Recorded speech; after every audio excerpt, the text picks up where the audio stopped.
Let's look at the 3 prime reasons why the spear is the king of penetration and how other weapons tried to copy it.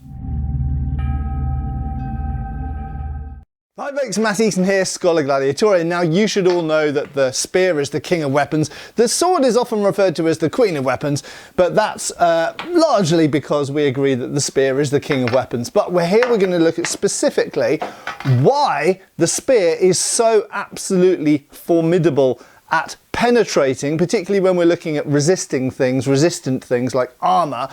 Why is the spear so OP, so powerful, and how do other weapons try to copy it? 3 main reasons. So the first reason is probably pretty predictable to you, and that is to do with tip shape.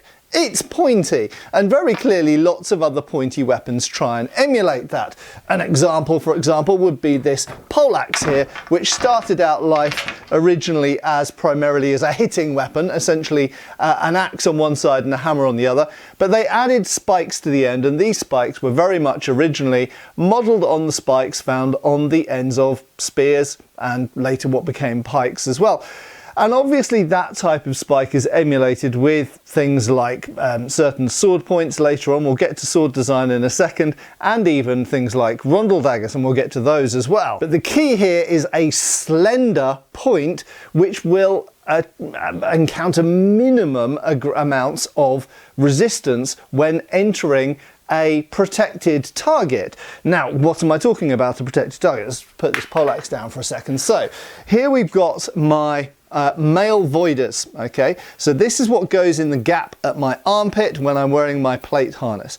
This is where you should be trying to stab when you're trying to stab me. Don't try and stab into the plate, that won't do anything. These are essentially the weak point, but as you can see, this is also not the weak point. Let's remember that mail was worn for centuries by Romans and Vikings and Normans and all of the Crusaders and all of these people before plate armour was really widely used or invented in some cases. And so mail was an incredibly good protection. So just because this is my weak point when I'm wearing my full plate harness, be it at my neck, my armpits, around my groin, these sorts of areas, the sort of the chinks in the armour as it were, they still for the most part have mail in them, and it's not that easy to get through this mail. Now if you're stabbing into something like this, clearly it becomes very important that having a slender point which is able to pass between those rings and burst at least one, hopefully 2 or 3 open to penetrate. If we go back to the Roman era, then we see that even the Roman pilum here has a square section point that is pretty well suited to penetrating through mail with a good hard throw or a good hard stab. But if we look at certain other types of spear, we will notice they do have broader ended blades, but nevertheless they are overall still quite pointy, although bearing in mind that this is a sort of let's say 9th century style spear, these broader blades are a compromise because this is essentially a bit like a glaive or a partisan.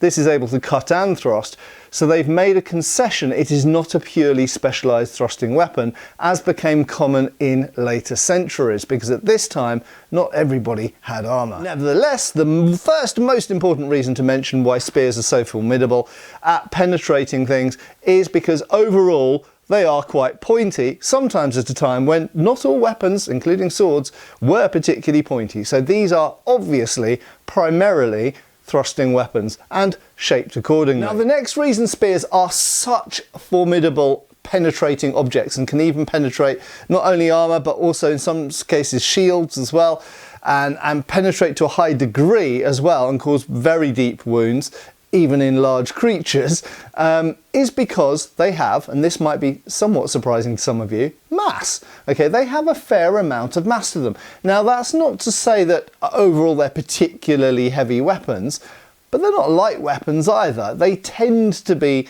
heavier than certain types of sword, and so it does mean that once they're set into motion, they have a certain amount of momentum to them. So adding the velocity to the mass or multiplying it, you end up with a fair amount of mass to these things. Now this becomes even more relevant when you deal with heavier weapons like bills, halberds and poleaxes, and these are as heavy as a heavy sword, so should we say. So these tend to weigh, you know, between 4 and 6 pounds usually, sometimes a bit more, sometimes 7 pounds. And so these do have quite a lot of momentum to them. So despite the fact that we do have a very acute point and it has good sort of resistance or like low levels of resistance at penetrating things, in addition to that, we've got a fairly large amount of momentum, especially when it's being gripped two-handed, being delivered into the target. So mass is actually a really important point.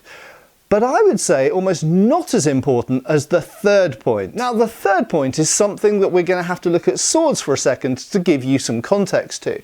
So, to start with, I'm just going to pull one of these blunt swords off the wall. Let's pull this rapier off the wall.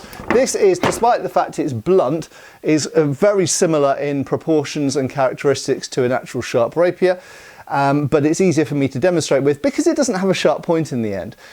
Swords flex because they are, relatively speaking compared to polearms, long, narrow pieces of sprung steel. Okay, now in some cases, not all steel blades were necessarily spring-tempered, some of them would have bent. Most katanas, for example, when thrust into a target, unless they go through it, or sometimes even if they do go through it, they'll bend because they're not designed to spring in the way that most European swords after the High Middle Ages are. So that means that as soon as you meet resistance, for example, the mail here, whether you penetrate it or not, you are instantly, as soon as you meet resistance, losing vast amounts of energy to the blade flexing. Now, there's a few ways that we can mitigate this with the sword.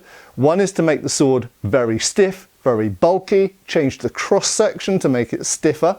For example, triangular, that's how small swords stay light but also stiff.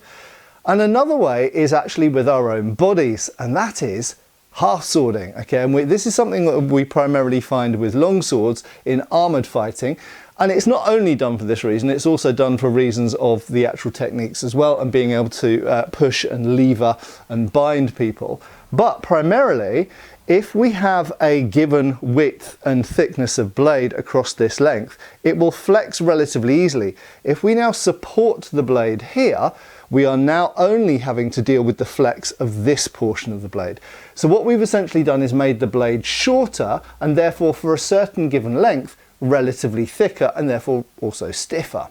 So, half swording achieves many things, and one of those is to result in a stiffer blade. Now, if we put the swords away, because this isn't a sword video, this is a spear video, even if we take something like this Roman pilum, okay, which has a long shank and a square head and a wooden shaft, the flex in this is minimal. Okay, obviously if I put it on the ground and I put my foot on it, I could flex it to some degree, but just trying to bend it like this, I can't bend it. This is just a pilum, and yet this is vastly, vastly stiffer than a long medieval sword or a post-medieval sword. If I come to this winged spear for a second, this has perhaps got a bit of flex in it. Hold on, let's put it on the ground. If I push and pull this way, yeah, the shaft flexes a little bit, but it's nothing compared to a sword blade. We've got quite a stiff shaft, so to speak, and we've got a basically unbendable, very stiff blade. If we come to something like this poleaxe here, this is to all intents and purposes, yes, I know in literal terms it will flex if we look at it under certain types of photography, but in realistic terms, I can't flex this at all. That is too short and stiff to flex. The shaft down here with the languettes, I can't flex. This is utterly rigid. Why is that important? It means that very close to 100% of the energy that you put into this weapon goes into the target. Whereas very often with something flexible, like a sword blade, or indeed an arrow has to be pointed out, as soon as it hits resistance, the shaft or the blade flexes and loses huge amounts of energy, which therefore isn't put into penetrating the target. So how do, should we say, lesser weapons as far as penetration is concerned, and armour penetration particularly in this discussion, How do they try and learn the lessons from the spear and emulate it? Well, in all of the three ways that I've just mentioned.